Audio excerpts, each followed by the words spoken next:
My patient is Roscoe. Roscoe fractured his toe, chasing squirrels probably. We took him to the emergency room and had his x-ray done. At the veterinary clinic, they applied his first spoon splint and we took him home. And now I'm taking care of him at home, replacing his spoon splint every 3 to 4 days. Shampoo helps if your dog tends to get bacterial infections. I used shampoo twice within the last 4 weeks since Roscoe got the splint. I use hydrogen peroxide every time before applying the splint. It disinfects minor cuts and sores from bandages and helps prevent bacterial infection. Triple antibiotic is a thick ointment. It's good to prevent bacteria and to soothe the skin. I applied triple antibiotic on sores, cuts, and in between the fingers. Over the weeks, Roscoe's soles on the wrapped food became very rough and dry. Coconut oil was helping with that at the beginning, but Roscoe got bacteria between fingers and I had to use triple antibiotic.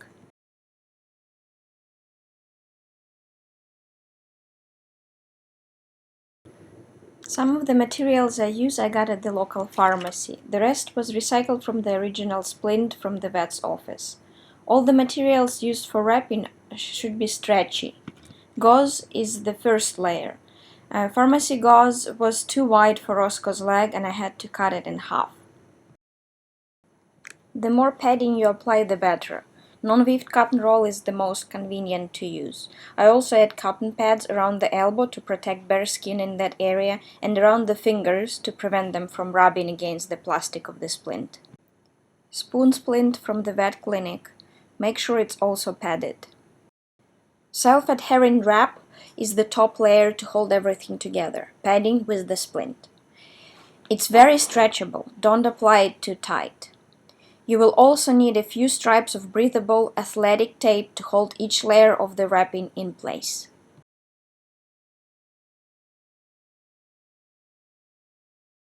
Make sure that we have a lot of padding and all the materials we use is stretched. The goal is to provide a lot of padding so it won't cause any sores. Unfortunately, the only sores that I got eventually, the problem that I got eventually with him is that from the tape.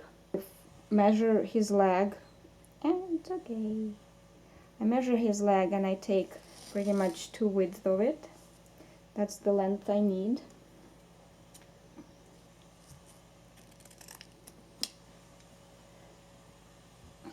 And we don't need it that wide for his tiny leg, so I cut it in half. So I have my tape cut in half and I have 2 straps of it. So what I'm gonna try to do this time is to use only one tape. Originally the doctors and I was using the tape on both sides, outside and inside, but the problem with the inside, it has a lot less hair and it was a lot easier bruised and I had a lot of sores on the inside side. So every time I was changing his splint, I would move the location of the tape, and this time I'm gonna put it over here where I see there is more and thicker hair. And then we take gauze, and we could start from the top, but I prefer to start from the bottom so I can wrap his injured part first. When wrapping dog's leg, just make sure it's not too tight so you won't cut the circulation, but if it's too loose, then the leg will move and shift and that will cause sores. So you have to find a perfect tension of the gauze. In my case, see, this is too loose, this is straight, and I just tighten it just slightly bit. So again, this is loose, this is straight, and I just tighten it slightly. If I do a bit more, then it's too much. So that's the pressure that I'm applying.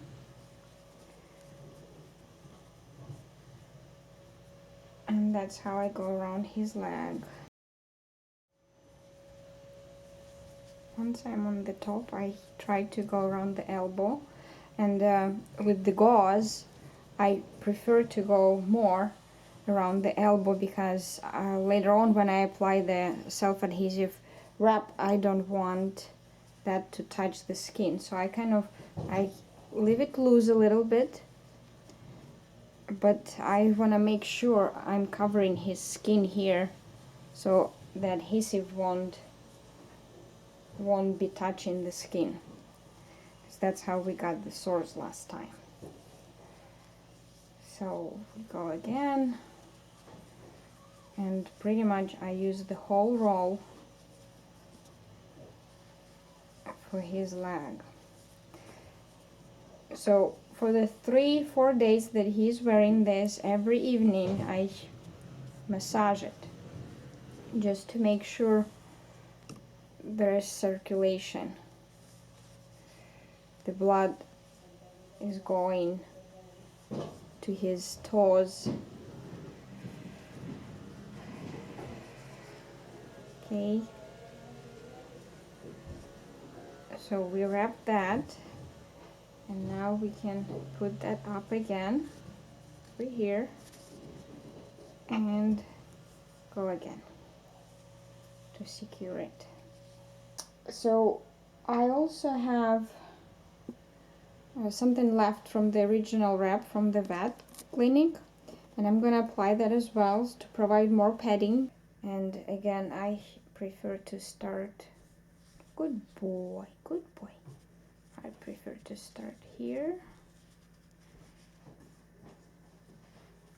and I go again, and this time I go pretty loose, not very tight, because the original layer of gauze we tighten a little bit to make sure it's not shifting on his leg, but this layer doesn't have to be tight. I have material gauze like this that is just to pretty much wrap to contain the wrapping I have. This is not soft, but it's also stretchable. So I apply that now on his leg. As you see, I put little tape here just to keep it in place. So when I'm placing the splint, I put a little padding for the elbow.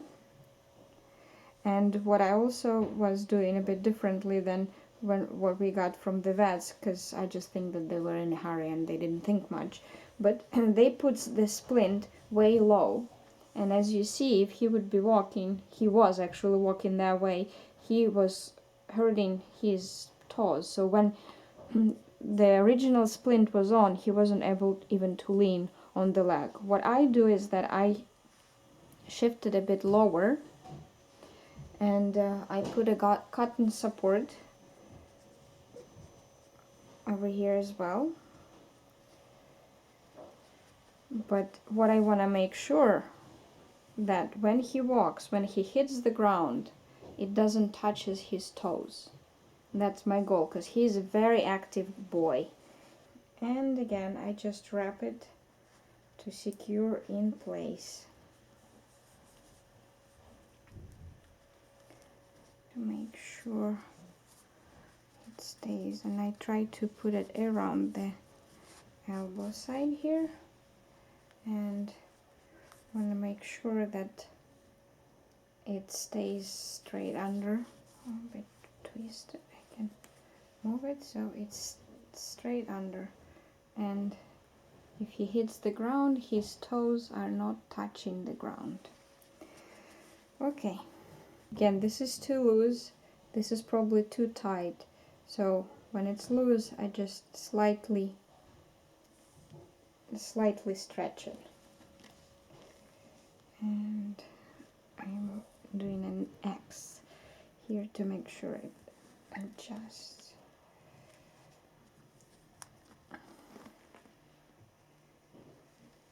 And you can see how it's already all scratched and bended from him running. Okay, So make sure that you unwrap it a bit more in advance, because otherwise it will be too tight. And oops, good boy. Hey, good boy. Oh, good boy. Okay, so that's done. And I press a little bit to make sure it sticks together, and then I also cut a bit of tape and I put it on the edge of it, so just to make sure he won't lick it off and it doesn't come off. Okay.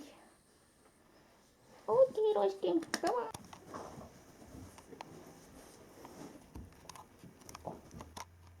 And that's Roscoe wearing a splint.